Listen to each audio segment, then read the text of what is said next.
criar fluxos de automação. Prontinho. Arrasta isso pra cá e troca o lead de lugar. Já programou a comunicação? Sim, tudo certo. Ok. Organizar e enviar leads para vendas. Um segundo. Já fiz. E o resultado das análises? Te enviei todas as oportunidades convertidas. E o ROI da campanha? Tá na mão, chefe. Com o RD Station Marketing, você automatiza o funil de vendas, guia os leads até o próximo passo e ainda analisa os seus resultados. Obrigada, gente! Agora eu tô pronta para a reunião.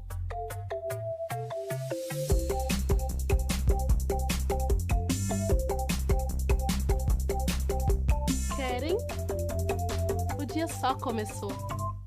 Fazer ligações com o RD Station CRM ficou ainda mais fácil. Mais agilidade no primeiro contato.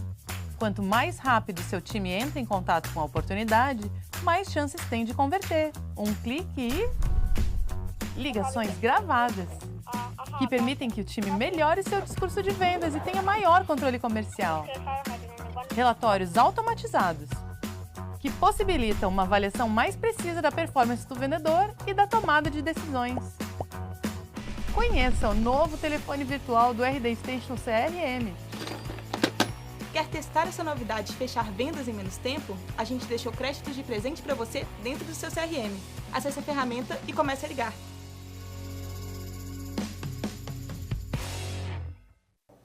Olá, sejam todos muito bem-vindos a mais um mês temático aqui da RD. Eu sou Manuela Franco, sou parte do time de conteúdo aqui da Resultados Digitais e hoje a gente está começando um mês temático das estratégias avançadas para análise de resultados. Então, nesse mês a gente vai falar sobre várias métricas que são importantes para você acompanhar no seu negócio e o tema de hoje é como analisar os seus resultados de marketing digital. Bom, para falar desse assunto hoje, eu estou com duas convidadas incríveis, a gente vai bater um papo muito bacana, mas antes eu tenho alguns recadinhos para dar para vocês.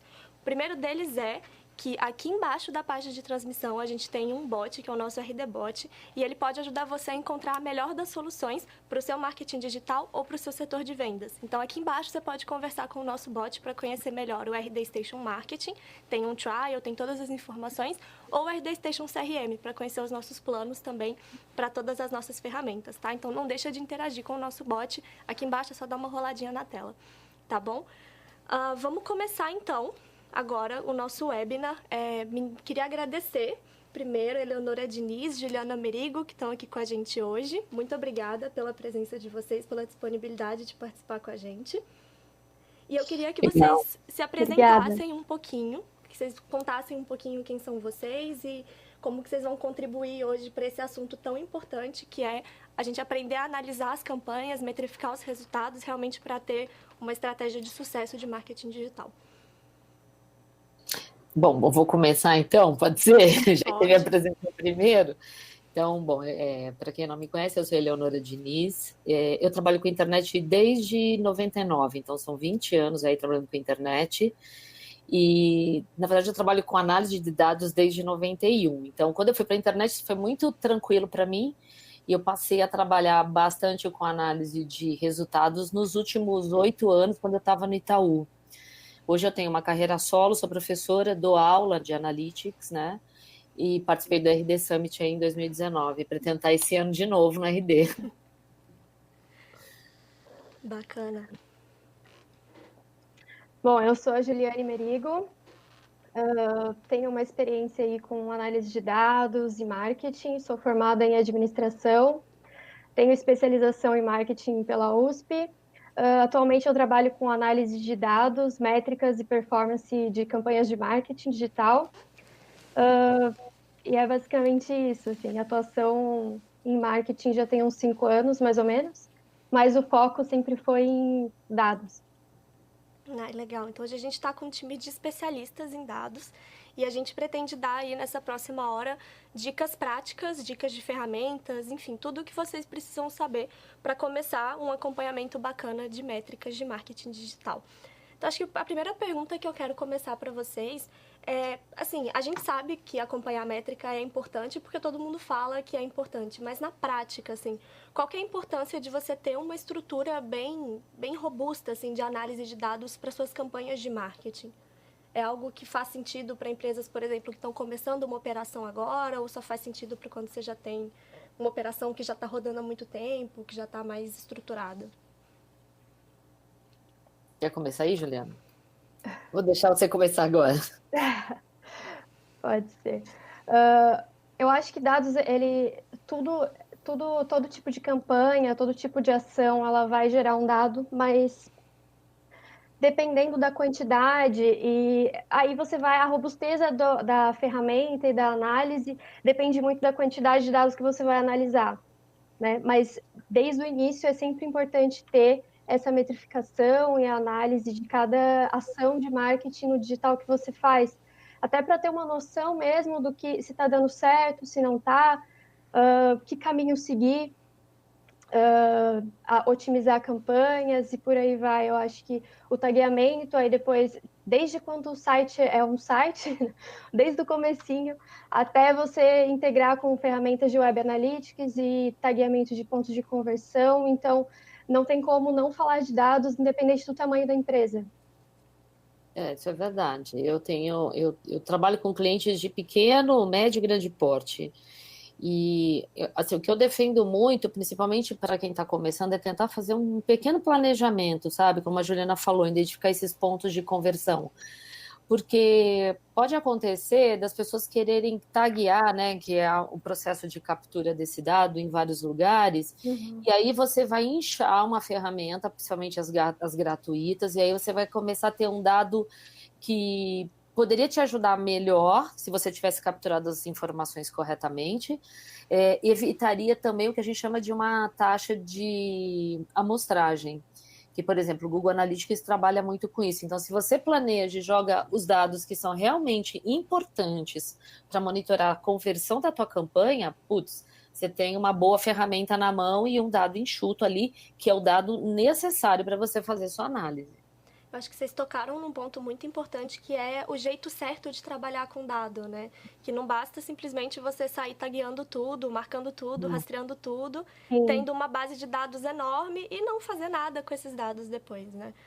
Na verdade, você ter a ferramenta é só o topo, né? É só o topo do iceberg. Tem muita coisa por baixo que precisa acontecer. E acho que isso abre um gancho bacana para essa próxima pergunta de como que é esse jeito certo, assim? Eu preciso ter uma área dentro da minha empresa dedicada a análises, a métricas, eu posso dividir isso entre áreas, eu posso ter indicadores específicos de cada área e cada um cuida do seu.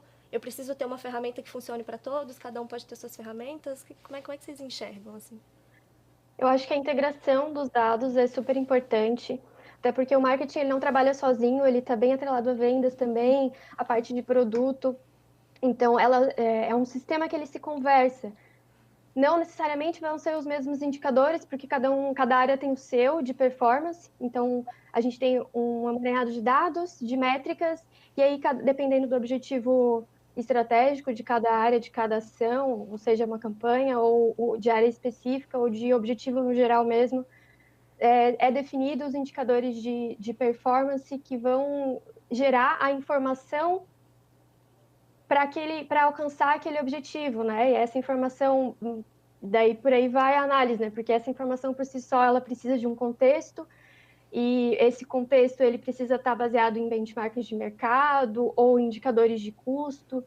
Então, eu acho que a sinergia entre as áreas ela é fundamental, mas cada uma com certeza tem a sua, e a forma de medir vai depender muito dos objetivos de cada uma, né? E eu acho que tem um ponto que eu gosto sempre de trabalhar quando eu falo com clientes ou até mesmo nas aulas, né? É que dependendo do tamanho, né, da empresa, por exemplo, eu acho que cada um está representado dentro do site. Então, quando a gente fala no mundo corporativo, a gente tem sites muito grandes. Então, por exemplo, o pessoal de RH está lá representado naquele site. Então, o pessoal de RH tem uma necessidade, ele tem uma conversão, ele vai ter uma campanha direcionada para o mundo dele. Se eu sou um cara, se o meu site está dividido, por exemplo, atendendo um público PF e um público PJ, cada um tem seus objetivos. Então, eu acho que como governança é importante ter um time focado para fazer gestão dessas ferramentas, porque para existir até um padrão de coleta desses dados, porque a gente está falando de uma informação que é não estruturada, principalmente se você deixa cada um fazer a captura do jeito que bem entende, né, sem um padrão, você vai ter nomenclaturas das mais diversas e poderia conseguir que a ferramenta te ajudasse se você tivesse uma governança de nomenclatura dessas informações. Então, por exemplo, você vai montar uma campanha. Se você escreve o nome dessa campanha, uma hora em maiúsculo, outra hora em minúsculo, e a campanha é a mesma, vai chegar isso no Analytics de forma separada. E, no fim, elas vão ser a mesma campanha. Então, isso acontece quando a gente passa a descentralizar. Então, eu acho importante ter uma governança quando o time é muito grande. Em times menores, eu acho que já é uma coisa que pode fluir melhor. Mas a governança sempre precisa existir, desde o pequeno até o grande. Não, massa. E, bom, a gente não pode falar de marketing digital sem falar de inbound marketing, né? Que é o grande carro-chefe aqui da RD, é o que a gente faz para a gente, é o que funciona para a gente, e é o que a gente incentiva que as pessoas façam para realmente ter uma máquina de vendas, uma máquina de marketing, vendas que funcione perene, né? E a gente recebe muita dúvida das pessoas com relação a métricas de inbound, né? A como metrificar esse trabalho e como que o marketing pode, de fato, se provar para a empresa, de dizer, olha, a gente está investindo nisso aqui, é uma metodologia que nem todo mundo conhece, mas que a gente pode mostrar que funciona.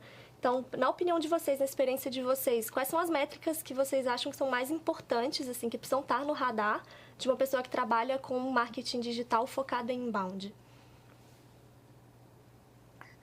Olha, eu acho que assim, no caso do inbound, primeiro ponto, você tem a campanha em si, então você vai medir a taxa de eficiência dela, que é o CTR, então que é a relação de cliques e views, ou seja, o quanto isso está funcionando.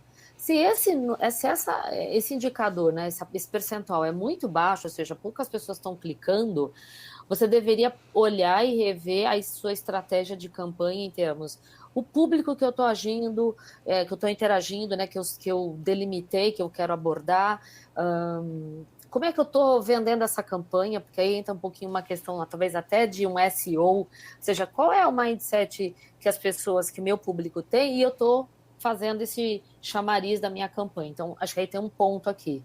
Do lado do site, ou seja, no fundo eu quero trazer todo mundo dessas campanhas para o site, aí aquela questão que eu falei da governança, é muito importante de você manter um padrão com o nome das campanhas, origens e tudo mais, mas quando chegar no site, você medir a conversão disso, ou seja, aquela campanha, se era para capturar um lead, eu consegui capturar os leads. Qual foi a taxa de conversão desse processo de lead que eu tenho aqui desse outro lado? E se esses leads, num segundo momento, você poderia trabalhar lá na frente, ou seja, desses leads, quantos efetivamente viraram meus clientes? Então, você tem uma jornada inteira para mapear. Então, você tem o CTR aqui. Existe uma outra métrica, que é um pouco mais técnica, que a gente chama de Connect Rate, que é o seguinte, eu vejo quantas pessoas clicaram e efetivamente quantas pessoas chegaram daquela campanha. E aí eu consigo perceber. Se tem uma discrepância muito grande aqui, pode ser que o seu site está fora do ar. Ou ele não está respondendo, ou seja, aquela landing page não está respondendo à campanha. Então, você tem essa connect rate, aí você tem a conversão do seu lead, efetivamente, ou do seu cliente, se você tem um e-commerce, mas, posteriormente, um outro cálculo que é para saber o seguinte, o quanto eficaz eu consegui, a taxa de conversão do meu lead, né, do lead em cliente, efetivamente. Eu acho que, se tratando de inbound, a gente não pode deixar de falar de funil, né? Então, as métricas de funil ali, de visitas e conversão em lead qualificado, definir bem, inclusive, o que é um lead qualificado para a tua empresa, o que torna ele qualificado para venda depois e essa taxa de conversão de oportunidade em venda. Também as taxas, né, de descida do funil e de saída também, para poder, de repente, pegar esse lead que saiu e tentar retornar ele ou converter de alguma outra forma depois. Mas a gente também tem com isso as taxas tirando as de conversão, a gente tem também as de custo, tem as de custo por lead e custo por visita, que também são taxas relevantes de se analisar, porque dependendo da média de custo por lead, que tem que ser, que é um lead, um custo saudável, vamos dizer assim, para a tua empresa, ajusta as campanhas, ajusta as ações, os esforços que estão sendo realizados de marketing e vendas também na conversão ali. Aí a gente começa a falar um pouco de ROI de funil e custo de aquisição também, que é depois que o lead já desceu as etapas. Então, eu acho que essas são taxas importantes de se analisar quando se trata de inbound, que é essa jornada do lead desde a atração até a conversão final, né? Não, com certeza. E me veio uma dúvida, assim, agora falando sobre isso, que o quanto que ter essa estrutura de análise de dado bem estruturada desde o princípio também te ajuda a tomar decisões acertadas na hora de corrigir rota, né? Quando você vê que uma métrica tá caindo, o número não tá muito bacana. Como que vocês acham quais dados a gente pode usar nesse sentido? Por exemplo, eu tô com uma taxa de conversão baixa de, sei lá, de lead para lead qualificado, né? Quais dados eu posso usar em cada estágio, assim, para tentar corrigir rota? Onde que eu posso me apoiar para tirar insights inteligentes? Quer falar, Ju? Não, é só os pontos de conversão, né? Por isso que é importante taguear os pontos de conversão, e quando você tagueia cada botão, cada passagem, é que pontos de conversão variam de objetivo para objetivo, mas quando eles são bem tagueados, você consegue metrificar, identificar aonde estão os gargalos, os furos, o que pode ser corrigido ou não. As próprias taxas de receita também dizem se está valendo a pena, se não está, porque às vezes você está investindo muito numa campanha, num anúncio, que não está convertendo tanto. Então, ele está onerando o seu custo por lead, onerando ali o seu custo por cliente, e isso pode ser facilmente ajustado quando você tem todos os pontos tagueados e o acompanhamento através de relatórios e dashboards dessas ações, né? Assim, completando aí o que a Ju está falando, que ela tá levantando uma série de questões, assim, de métricas mais focadas no negócio, que é importante, mas às vezes o problema está por trás. Então, assim, quando a gente olha essas conversões, seria importante, por exemplo, será que meu público está vindo de um tráfego, será que esse cara está usando muito mais mobile do que um desktop? E aí eu estou com um site com uma baixa performance no desktop, ou melhor, com uma melhor performance no desktop e com uma performance ruim no mobile, ou seja, o meu site não está responsivo. Então, às vezes, a gente fica, se pega, né, muito nas questões de custo e tudo mais, que são primordiais, mas às vezes essa informação está escondida em outro lugar. Então, ela pode estar escondida na questão da performance do site, então vale a pena olhar como é que é o teu funil, a tua conversão, o teu custo por lead de mobile e de desktop. Como é que funciona isso, né? Às vezes, o teu formulário que está lá está funcionando bem num determinado navegador e no outro não está. Então, tem umas questões, às vezes, técnicas que a gente, às vezes, esquece de olhar para isso. E às vezes elas te dão insights de que pode ter um problema em um outro lugar e a tua campanha está bem montada, está tudo certinho. E aí o problema está escondido em outra métrica, né? Então, por isso que eu acho que é muito importante a gente não só olhar para essas conversões, claro, da nossa campanha, mas sim entender como é que é o comportamento deste usuário a partir de usos com navegadores e de usos com tipos de devices. Olha aí, gente, ó, insights poderosíssimos. E acho que já que a Eleonora tem batido muito nesse ponto, né, do Analytics, eu quero puxar uma pergunta sobre ferramentas. Assim, todo mundo sabe que o Google Analytics é uma ferramenta extremamente poderosa para análise, mas eu queria entender, assim, não interessa para a empresa só ter ali o Google Analytics gerando dado, se isso não é utilizado, né?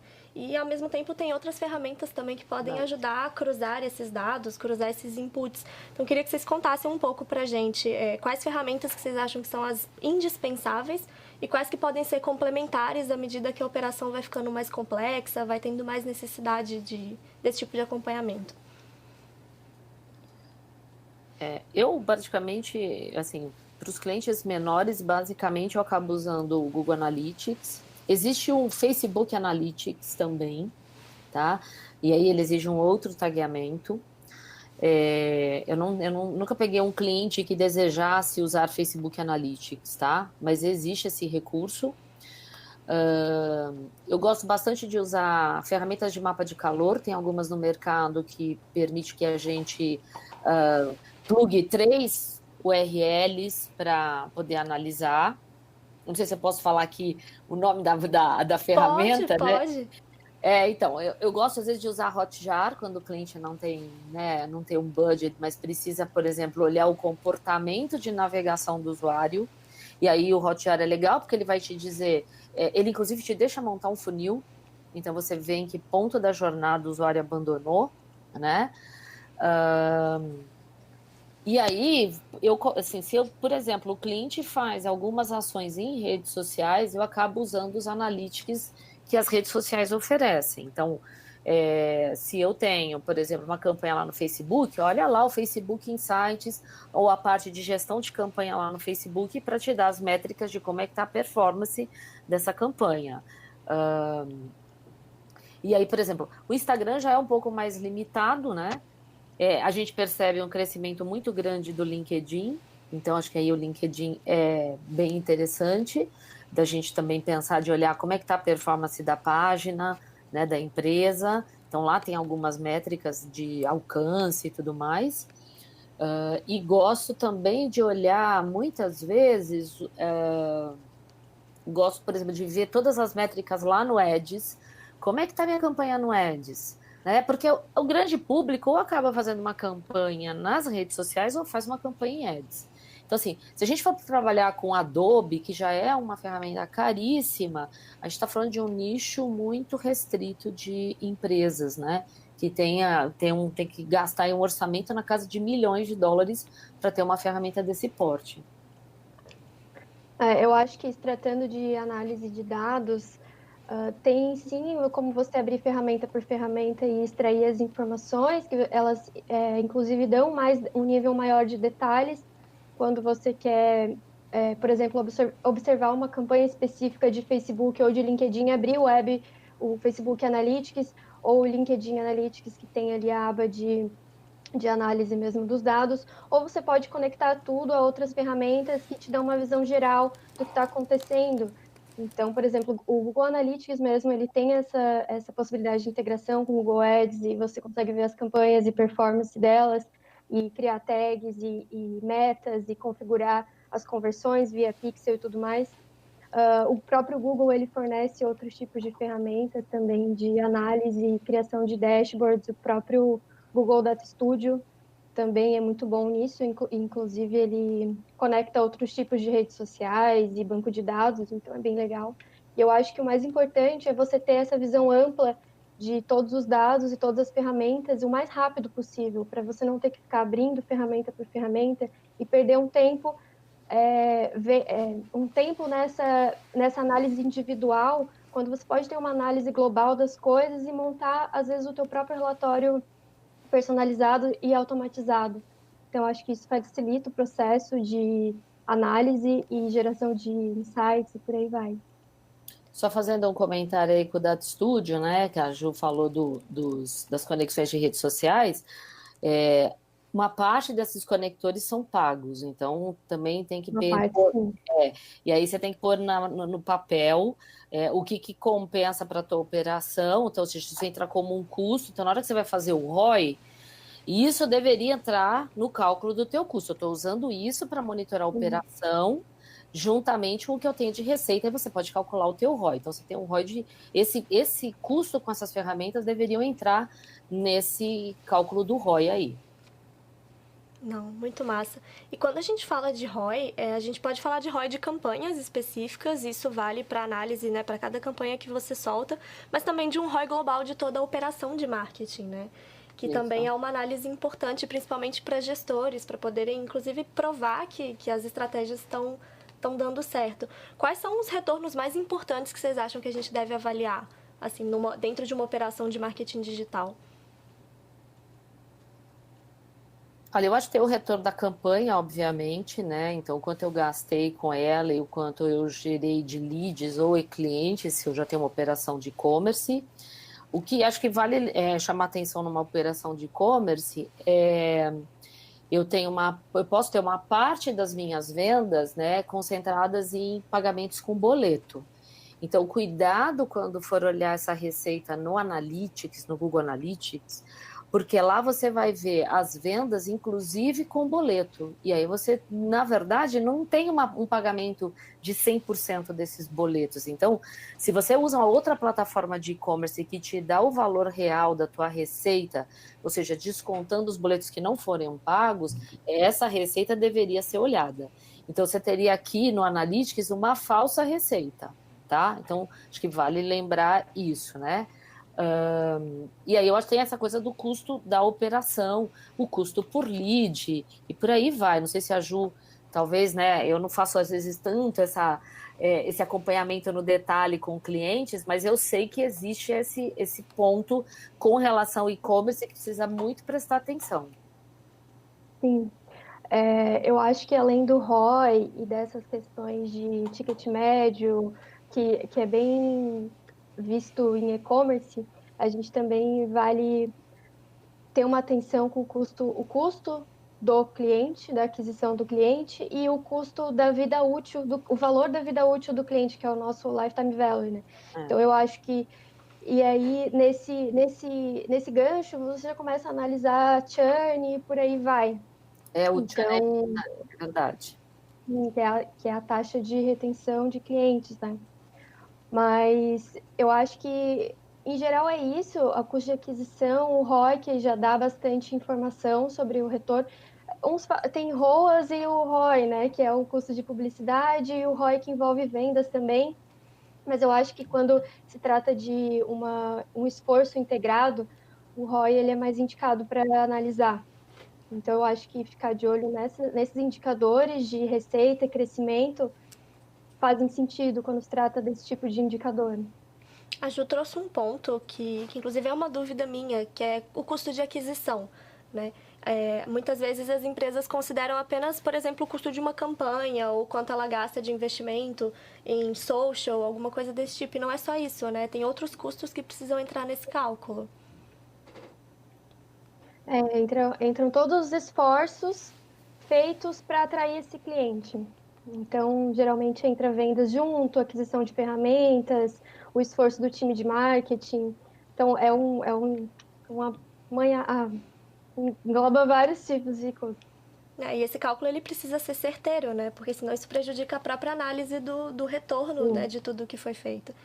E tem uma pergunta também que chega muito pra gente, que é às vezes quando a gente fala de dado e tem tanto dado, tanta sigla, tanta coisa, que as pessoas ficam um pouco ansiosas de tipo, ai meu Deus, será que eu tô perdendo alguma coisa? Qual dado que eu tinha que estar olhando que eu não tô olhando? Quais são, na experiência de vocês, assim, os dados que mais passam despercebidos, que são importantes e as pessoas não olham, não dão importância? Eu acho que o que mais passa despercebido é o tempo médio da sessão no site. E, às vezes, taxa de rejeição. Muita gente não dá valor para essas taxas, para esses indicadores, e eles dizem muita coisa, assim, eles dizem como está o seu conteúdo do site, se as pessoas estão consumindo aquele conteúdo, estão parando para ler, se as pessoas estão encontrando o que procuram no site, foram lá para encontrar uma coisa, não encontram, vão lá, tchau, saem da página.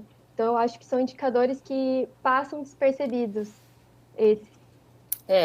Isso é verdade. E aí, nesse caso, quando a gente olha para o tempo de permanência na página, né, ou a taxa de rejeição, que nem, por exemplo, eu gosto de olhar a taxa de rejeição dentro de um relatório específico no Google Analytics, que é o relatório de página de entrada. Porque, efetivamente, se o cliente entrou por aquela página e ele foi embora, ali, para mim, é o melhor relatório para eu enxergar isso. Então, eu começo a olhar quantas pessoas chegaram e olha a taxa de rejeição. Eu falo, caramba, tanta gente está indo embora.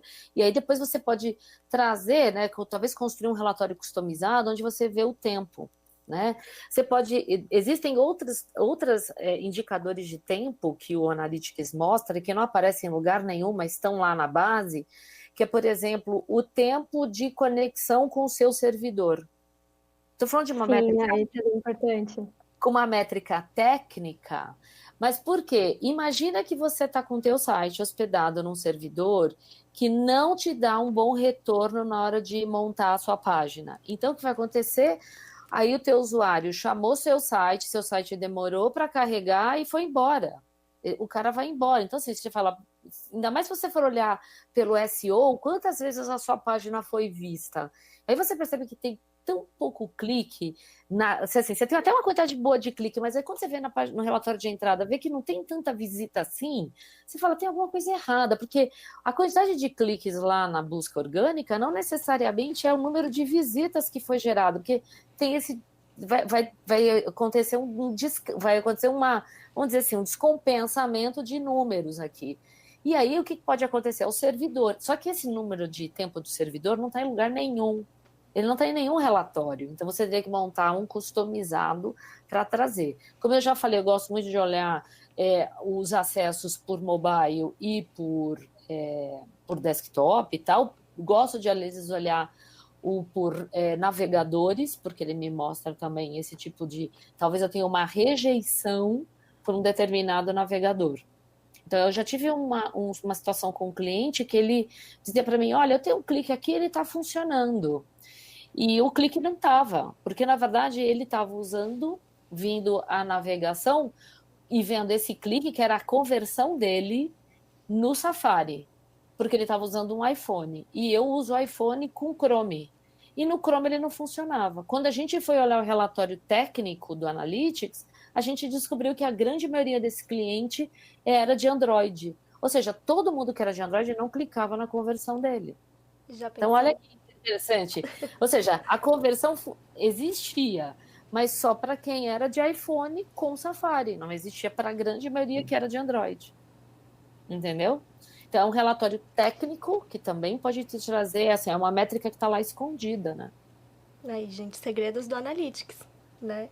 São coisas que realmente passam despercebidas. E acho que um outro ponto que a gente precisa falar um pouco mais, que você trouxe agora, Léo, que é sobre tráfego orgânico, né? Sobre busca orgânica, sobre SEO. A gente sempre fala muito sobre SEO, fala muito sobre a importância de trabalhar SEO dentro do site, na estrutura, no código, no conteúdo, mas e depois? Né? Como que a gente mensura esses resultados depois? Porque, é claro, né, um bom trabalho de SEO, ele reflete ali muito bem no Google e ele vai trazer um aumento de visitante, mas quais outras métricas também indicam que foi feito um bom trabalho? Então, eu acho que aí entra um outro relatório do Analytics que eu gosto muito, que é olhar o tráfego. E lá no tráfego a gente tem, né, as campanhas, as pagas, as de redes sociais, o referral, e aí você vê o orgânico. Então, quando a gente olha o orgânico, beleza, eu vejo quantas pessoas estão convertendo, aí olho todas as conversões, os funis, que a Ju já comentou, e aí que tem um outro ponto que hoje em dia, por causa da Lei Geral de Proteção de Dados, eu estou trazendo esse insight aqui porque é um negócio que vai pegar, né, nos próximos meses, o Google não mostra muitas vezes a palavra-chave dentro do Analytics que o usuário digitou. E por que ele não traz? Porque quando eu navego no Chrome identificado, então a gente tem, às vezes, tem muita gente que tem o hábito de navegar pelo Chrome já logado. Então, o Google não grava a minha palavra-chave neste caso, quando eu estou... Ou seja, ele sabe, mas ele não coloca isso numa ferramenta porque, por conta dessa questão da Lei Geral de Proteção de Dados, ele não põe. Então, muitas vezes a gente vai olhar na Analytics e vocês vão olhar lá, not provided. É porque o Google não conseguiu o Google não está te fornecendo. Diferente de quando você encontra o not set, que é quando não está definido. Então, pode também acontecer no tráfego orgânico, ele está usando um outro navegador e esse navegador não passou a palavra-chave. Então, lá vai estar como not set. A palavra existia, mas não faz parte da política desse buscador. Claro que a gente sabe que é 98% que é Google, né? Mas o relatório orgânico do Analytics faz isso. ele traz essa palavra-chave. Então, fica a dica aí da questão do not provided, porque isso tem a ver com Lei Geral de Proteção de Dados. Eu acho que relacionado à busca orgânica também é interessante analisar a outra ferramenta do Google, que é o Google Search Console, né? E a integração dele com o Analytics também facilita a visualização de dados, mais uma vez. Traz alguns dados para o Analytics, mas lá dentro da própria ferramenta tem como gerar vários outros insights, né? Que inclusive ver comparação de períodos, identificar palavras em específico, fazer análise de concorrentes também é importante, de tráfego orgânico, e as próprias pesquisas no Google, né, para identificar lacunas de oportunidade, lacunas de conteúdo e de palavras. Para o orgânico isso é bem importante. Não, massa. A Léo trouxe um ponto super importante, que é a LGPD, né? Que tá batendo aí na porta já tá quase chegando. E no começo você falou um pouco sobre governança, né? Sobre dados, sobre essa importância de ter uma organização realmente com esses dados que você capta. Empresas que hoje trabalham com captação de dados, de e-mail e tal, quais os cuidados que elas precisam começar a ter com essas mudanças que estão vindo com a LGPD? Assim, se você pudesse dar 3 dicas de como se proteger e estar em compliance com a LGPD.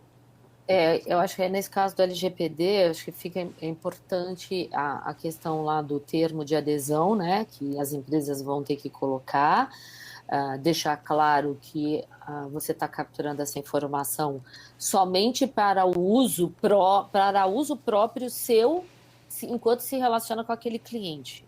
Então, por exemplo, eu vou fazer uma compra, aquele site precisa saber o meu e-mail, o meu endereço, então eu estou concedendo a ele, porque ele precisa daquela informação para se relacionar comigo, desde que ele não entregue essa informação para mais ninguém. E é claro, tem que ter toda uma segurança por trás para guardar este dado, para esse dado não vazar. Então aí entra muita questão técnica no desenvolvimento, para que não haja uma captura por terceiros desse dado. Tá? O outro ponto que é importante, que vai mudar aí, é a questão dos cookies, tá? Os cookies devem passar por uma gestão nova dentro do Google, e eles, o que diz é o seguinte, essa coisa do third party data, né, que as pessoas falam, isso vai mudar. Provavelmente o cookie que está lá, que eu gravei, imagina que eu tenho lá o meu site, e meu cookie ficou lá e meu cookie ficou aberto. Então, tem que existir essa mudança de mindset, desse cookie ficar protegido, ele ser um cookie exclusivamente do teu site, e quando teu usuário voltar, você sabe que ele retornou. Então, eu vejo esses pontos assim como pontos de atenção para estar já bem aderente às normas, né? E prestar atenção também na base que as pessoas já têm, né, de usuários e leads, como trabalhar isso depois, né? Ter esse consentimento também é importante, ajustar. A gente vai ter que ter o consentimento de da base que você já tem. A Ju falou um ponto super importante. Não, eu acho que isso tem uma conexão enorme com a própria metodologia de inbound, né? Que a gente fala sempre sobre não sobrecarregar o usuário, respeitar o desejo do usuário, deixar essa pessoa chegar até a gente por vontade própria. E acaba que, às vezes, a gente sai metralhando o conteúdo, fazendo muita coisa, tentando gerar volume, tentando ali ter sucesso, mas acho que a LGPD vai trazer muito mais esse viés, né? De realmente ter esse consentimento, ter esse respeito pelo usuário em todas as etapas, né? Todos os contatos. Sim. Eu acho incrível. Sim. E falando ainda de inbound, a gente tem 2, acho que, pilares, né, do inbound, que é o conteúdo e o e-mail marketing, né? Que a gente não falou ainda. Falando em e-mail marketing, muita gente avalia as campanhas só por ali, sei lá, taxa de abertura, taxa de entrega. Vocês enxergam outras métricas que a gente pode tratar dentro de uma campanha de e-mail marketing que podem dar uma noção de sucesso e tal? Eu acho que, principalmente quando um e-mail tem muitos links, saber colocar os UTMs e taguear bem esses botões para fazer testes A/B, o próprio layout do e-mail. Além dessas taxas, também tem um assunto do e-mail. Eu acho que tudo isso são fatores que interferem no desempenho do e-mail marketing em si, assim. E taguear depois o caminho, né? Se ele realmente acessou esse e-mail, se ele clicou, se ele fez ele efetuou a ação que era o objetivo do e-mail. São outros indicadores além de taxa de abertura e clique, mas outro também que é interessante são as taxas de bounce e de descadastro, que também é bem importante analisar, porque isso traz informação sobre o engajamento da sua própria base, do seu público, o público que você segmentou, conforme o assunto que você enviou, teve adesão ou não. Acho que esse ponto aí é importante, principalmente a UTM, para a gente poder também entender qual dos e-mails teve um melhor retorno. Então, a UTM é que vai fazer isso, essa parametrização. E aí tem uma governança, de novo, eu insisto tanto na governança, porque, olha, eu vou te falar, quando eu cuidava de analytics sozinha, lá no Itaú, eu brigava com todo mundo por causa de governança. Porque, cara, uma letra errada nessa UTM já era. Não é, Ju? Se você não Desconfigura inteiro. Desconfigura inteiro, entendeu? Então, assim, e aí é legal a gente perceber qual foi a peça de e-mail que mais gerou empatia com o público, né? E aí vai além dessa coisa de haver a taxa de abertura e tudo mais. Não, massa. E falando um pouco de conteúdo para redes sociais, muita gente ainda acha que marketing digital é só rede social, né? Vai lá, cria um perfil, começa a reproduzir meme, começa a reproduzir muito do que todo mundo está fazendo.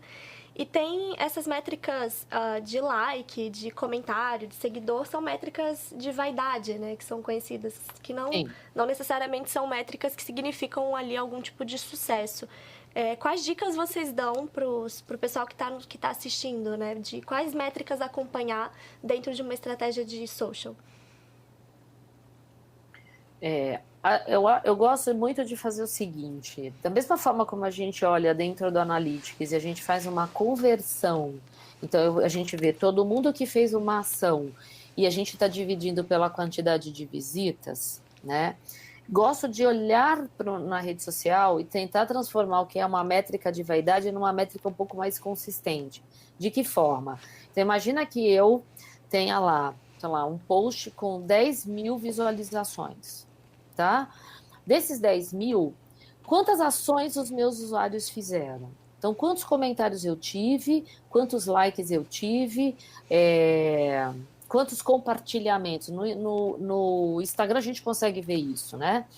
Então, o que eu gosto de, às vezes, de fazer? Será que dentro de todo mundo que deu like, daquele povo que deu like, quantos fizeram comentários, quantos fizeram compartilhamentos e quantos salvaram? E tento fazer um cálculo ali para saber o quanto aquele público que gostou foi engajado. Então, eu gosto de, às vezes, fazer esse tipo de cálculo. Então, posso fazer um cálculo de comentários sobre likes, pessoas de compartilhamentos sobre likes e de quem salvou o post sobre likes. Entendeu? Eu gosto de fazer isso porque se estão todas as métricas de vaidade, eu tento criar uma relação entre elas. E aí, obviamente, né, dentro do Instagram a gente só conseguiria fazer um link se eu tivesse uma quantidade, acho que, se não me engano, de 10 mil seguidores, né? A gente conseguiria fazer isso, ou se eu sou um post que é pago, né? Aí tudo bem. Aí a gente segue todo aquele fluxo que a gente já comentou, de ver a conversão, né? Mas dentro da rede, trabalhar, eu gosto de fazer dessa forma. Não sei se a Ju olha de ter um outro ponto de vista, porque aqui acho que pode ter pontos de vista diferentes sobre como olhar essa métrica.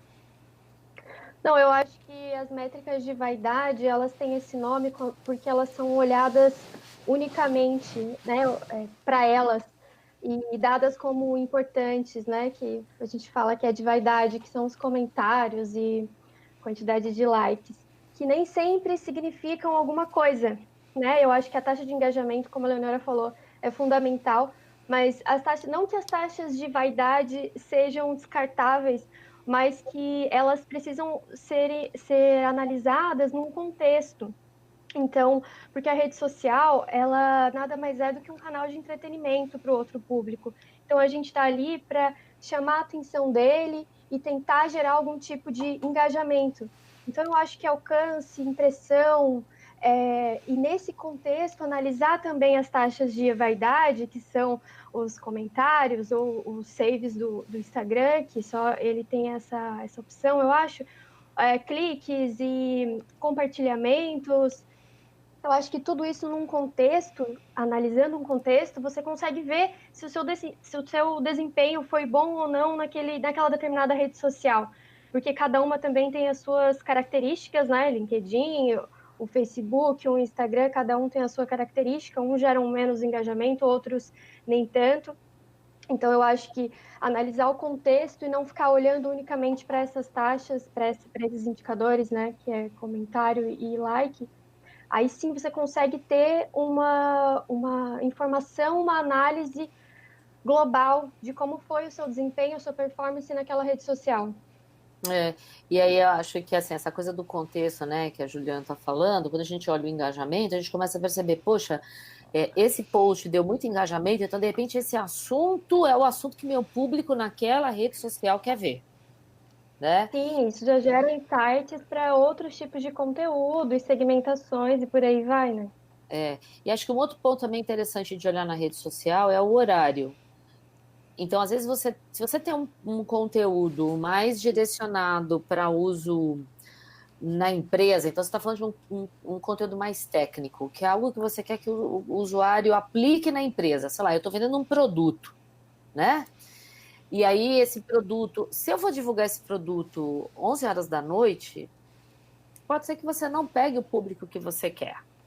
Então, às vezes, tem aquela coisa, será que é melhor eu fazer um post 6:30 da manhã, porque eu pego o cara indo para o trabalho, diferente de quando eu quero trazer um post com uma coisa muito mais lúdica ou algo mais focado no lazer, talvez eu deveria jogar esse post lá para quarta, quinta-feira e talvez mais à noite, entendeu? Então, isso são informações que você vai ter que monitorar para você entender um pouco do comportamento do teu público. Então, essa métrica, no fundo, ela pode ser de vaidade, mas ela traz alguns insights do tipo, meu público gosta de ver meus posts às 6 da manhã, 7 da manhã, meio-dia, hora do cafezinho.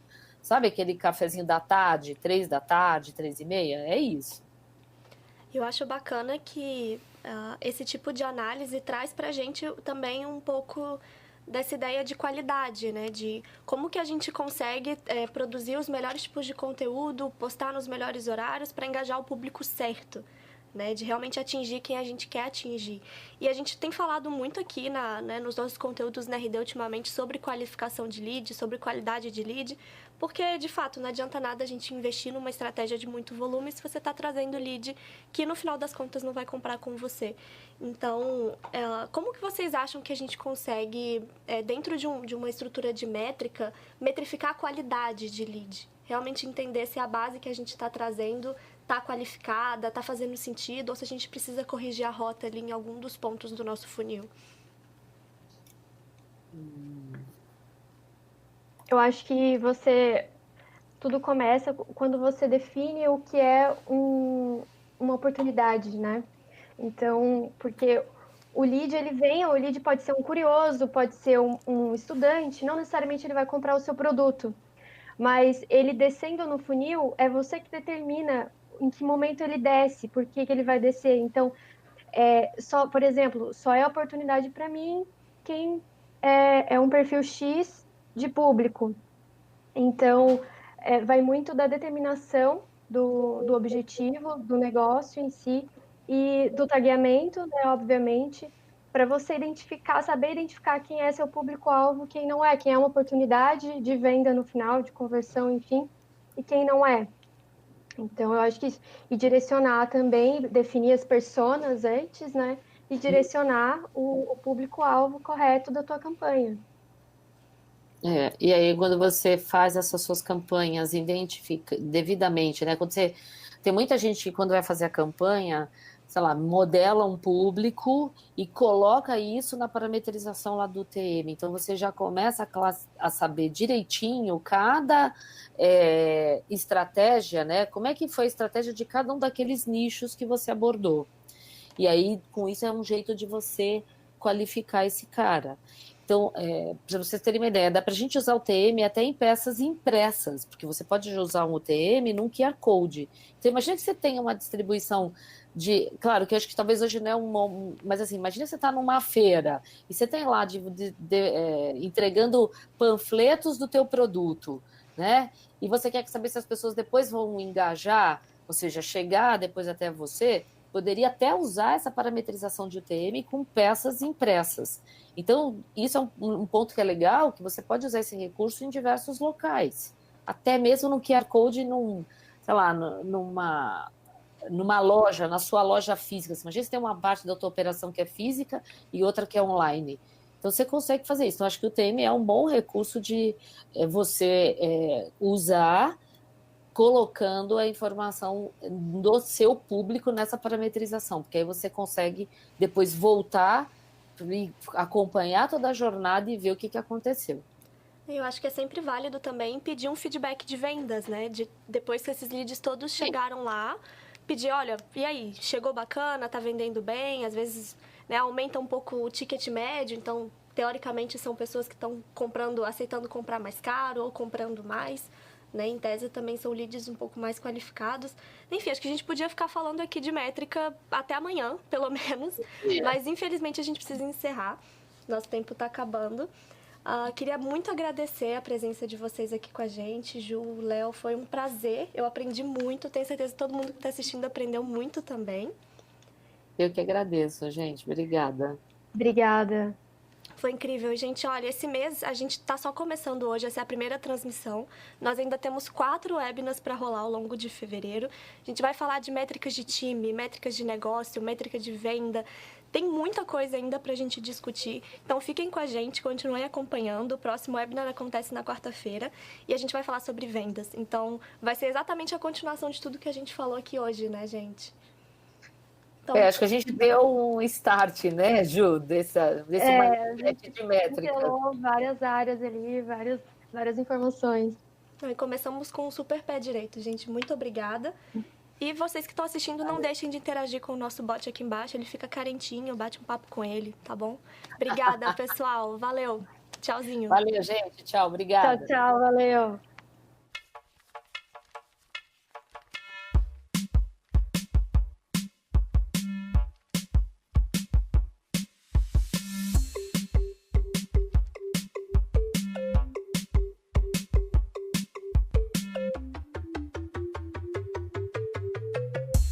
Criar fluxos de automação?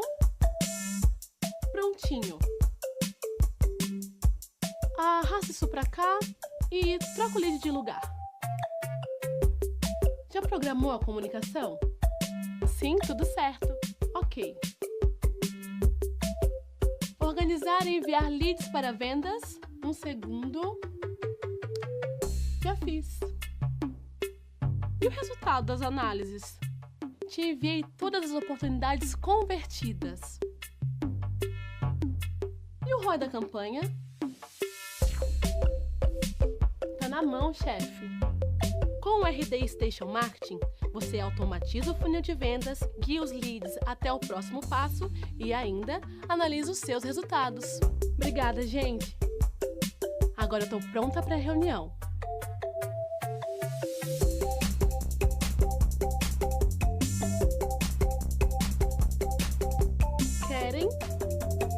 O dia só começou. Fazer ligações com o RD Station CRM ficou ainda mais fácil. Mais agilidade no primeiro contato.